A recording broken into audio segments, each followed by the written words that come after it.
Entrevista, le vamos a comentar que el Congreso de la República ha aprobado un proyecto de ley que fue iniciativa del Ejecutivo que apunta a disminuir, a reducir las tarifas eléctricas para las familias con bajos recursos. ¿De dónde va a salir la plata? ¿Cómo va a funcionar eso? Y sobre todo, ¿cuántas personas o cuántos hogares se van a ver beneficiados? Los detalles en el siguiente informe. Con 104 votos a favor, el Pleno del Congreso de la República aprobó el proyecto de ley del Ejecutivo que permitirá reducir las tarifas eléctricas para las familias de bajos recursos económicos del país, indicó el Ministerio de Energía y Minas. Esta decisión modifica la ley del Fondo de Compensación Social Eléctrico a través de la incorporación de mayores beneficiarios, con la finalidad de lograr un descuento de hasta el 16% en los recibos de electricidad de las familias con menores recursos. La iniciativa fue enviada por el Ejecutivo al Congreso y propone que en adelante se brinden subsidios a través del FOSE a los usuarios que consuman hasta 140 kWh por mes, actualmente solo hasta 100 kWh por mes. Además, propone que los usuarios libres, es decir, las empresas, financien el mencionado fondo, lo cual no supondrá ningún costo al Tesoro Público y beneficiará a más de 21 millones de peruanos. Cabe recordar que el FOSE existe desde el 2001 y es un mecanismo de subsidio cruzado, es decir, los 3 millones de hogares que tienen recibo de luz superior a 80 soles mensuales pagan un recargo de 4% para que este dinero beneficie a 5 millones de hogares que pagan menos de 80 soles en su recibo de luz.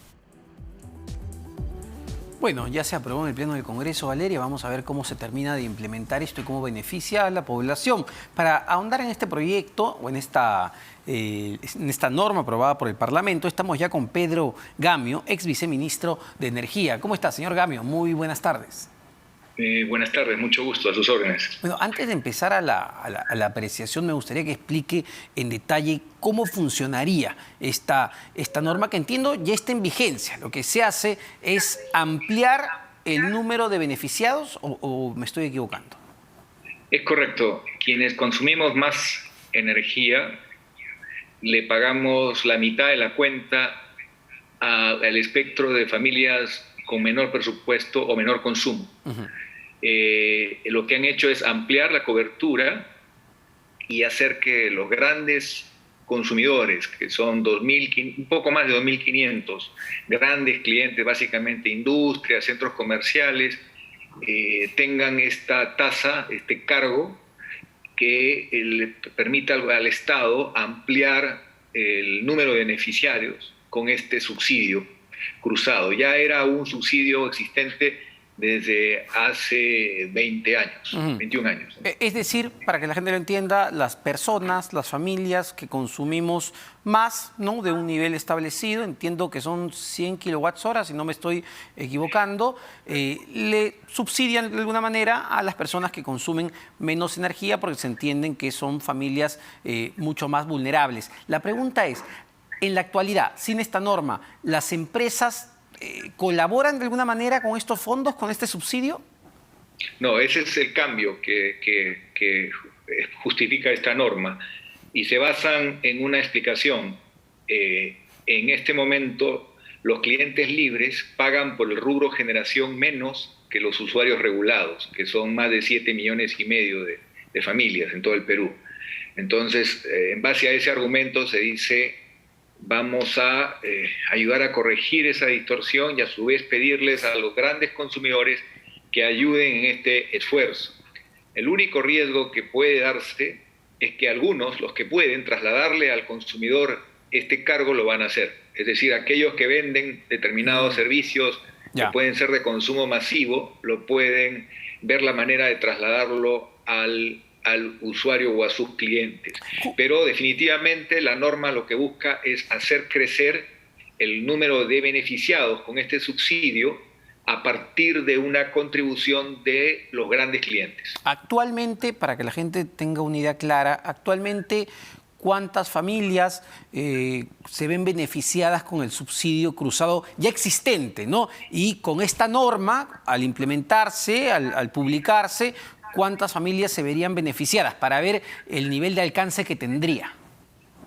Bueno, estamos hablando de pasar de 100 kWh a 140 kWh.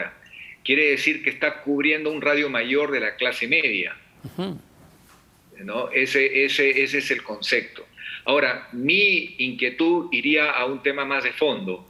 Si queremos en realidad abaratar la tarifa eléctrica, tenemos que avanzar en la participación de la energía solar y eólica, que en este momento puede llegar a 20% del total de la energía que comercializa el país sin gastar el Estado un solo sol, cubriendo los nuevos proyectos, la nueva demanda de electricidad que se va a cruzar la oferta con la demanda del 2024, cubriendo ya esa futura demanda con una energía mucho más barata. Esa es una solución más eficaz que esta medida, en mi opinión. Y eso que entiendo ya tiene una visión incluso de mediano y largo plazo, ¿no? Porque es buscar nuevas fuentes de energía para el país. ¿Es costoso? Es decir, ¿es algo que requiere muchísima inversión, muchísimo esfuerzo, o es fácilmente realizable?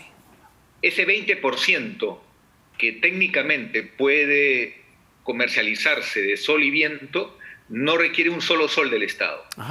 Es decir, se basa en inversión privada que se paga con los clientes que necesitan esa energía en nuevos proyectos. Por ejemplo, el proyecto minero Quillabeco acaba de cerrar un acuerdo para que toda su energía sea abastecida con viento, con generación eólica. Esa es la forma de abaratar la energía eléctrica, y vuelvo a decirle, solo el 20% no tiene necesidad de servicios complementarios, no tiene necesidad de inversiones adicionales.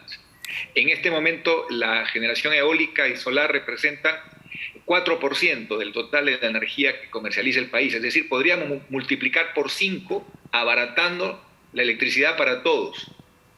Solo para agotar el tema anterior, porque sí me parece que también había una preocupación muy importante, sobre todo de la Sociedad Nacional de Industrias, con la ley aprobada ya en el Parlamento. Cuando hablamos de los grandes consumidores que empezarían a subsidiar de alguna manera la tarifa de las familias más vulnerables y de parte de la clase media, hablamos, no lo sé, de una panadería, hablamos de una lavandería, es decir, hablamos de medianos, pequeños negocios que pagarían más por la electricidad, o de quiénes estamos hablando, de qué tipo de empresas estamos hablando. Sí, estamos hablando de los pequeños negocios, chiquitos, esos que están en la zona periurbana, estamos hablando de consumos del nivel C, bajo la categoría que se utiliza en el INEI, es decir, clase media baja, que tiene un consumo de electricidad que no es muy sofisticado, es decir, tiene los servicios básicos en el hogar. Ese es el espectro que se está ampliando. Me refería a aquellas empresas que van a subsidiar justamente a esas familias. Los que van a subsidiar son los 2.500 grandes clientes, es decir, aquellos que no están sujetos al mercado regulado, aquellos que negocian directamente con las compañías eléctricas. Mineras. Estas son mineras, centros comerciales, agroindustria, son 2.500 grandes consumidores de energía. Esos son los que están siendo afectados con esta norma. Bueno, pero me imagino que son empresas de cierto tamaño que pueden afrontar de alguna manera este incremento, ¿o es un incremento significativo? No, el incremento no es significativo, pero la práctica normalmente... aquellos que pueden trasladar el costo ven la manera de trasladarlo en tanto son productores de determinados bienes, pero los que no pueden lo tienen que asumir directamente como un costo. Sí, señor Gamio, si me permite, el otro gran tema que está y que genera preocupación a partir del derrame de petróleo de la empresa Repsol en las playas de Ventanilla, Ancón, y que se extiende hasta Chancay. Se decidió por parte de la OAEFA, del Ministerio del Ambiente, paralizar las actividades de carga y descarga de la refinería. El diario Gestión esta semana hizo públicas unas cartas que le envía el ministro de Energía y Minas al ministro del Ambiente de ese entonces, antes del cambio de gabinete, donde muy claramente el exministro González le advierte que hay muy poca reserva y que podría generarse una situación de desabastecimiento de combustibles. ¿Es así la situación? ¿Es compleja la situación? ¿Podría producirse un desabastecimiento en los próximos días?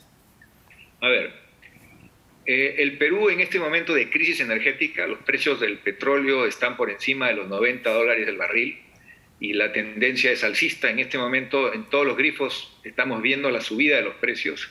Si a eso le sumamos una decisión que puede poner en riesgo el suministro oportuno a lo largo y ancho del país, empezando por la gran capital del país, es preocupante. Es preocupante porque debemos hacer un esfuerzo extraordinario por masificar el gas natural, que no tiene los problemas de dependencia de los altos precios y a su vez es mucho más económico y ambientalmente más saludable. Pero entre tanto no lo hacemos, es de riesgo que afectemos con una decisión una de las dos refinerías que tenemos importantes, que cubre el 55% de la capacidad de refinación y la cuarta parte de toda la capacidad de almacenamiento. O sea, en pocas palabras, en este momento vamos a presionar a las pequeñas plantas, que son 9 en el litoral, que van a tener que recibir más barcos llevando derivados, ya productos elaborados, para no fallar en la cadena de comercialización. Pero ¿qué ocurre? En cualquier momento hay oleaje mayor, no pueden descargar el producto y vamos a tener dificultades en el suministro. Entonces no es la mejor solución. Si se quiere tomar medidas muy severas por el drama de este incidente ambiental que verdaderamente es grave, puede hacerse, pero por el camino pecuniario, no por el camino de poner en riesgo el abastecimiento para las familias peruanas, para la economía en su conjunto. Bueno, bastante complejo. Muchísimas gracias, señor Pedro Gamio, ex viceministro de Energía, experto justamente en el sector. Solo como comentario, el premier Héctor Valer, en la conferencia que dio sobre estas acusaciones de violencia a su hija y a su esposa, mencionó muy brevemente este tema, ¿no? Muy brevemente. En verdad no tenía nada que ver con el tema tan sensible que se estaba abordando, pero lo mencionó. Y lo que dijo sobre este tema en específico era que se iba a derogar esa norma, que se iba a levantar esa norma para que la refinería vuelva a operar. Fue el único comentario que hizo al respecto sobre estas declaraciones, que además no quiso recibir tantas preguntas de la prensa. Vamos a una pausa, venimos con más.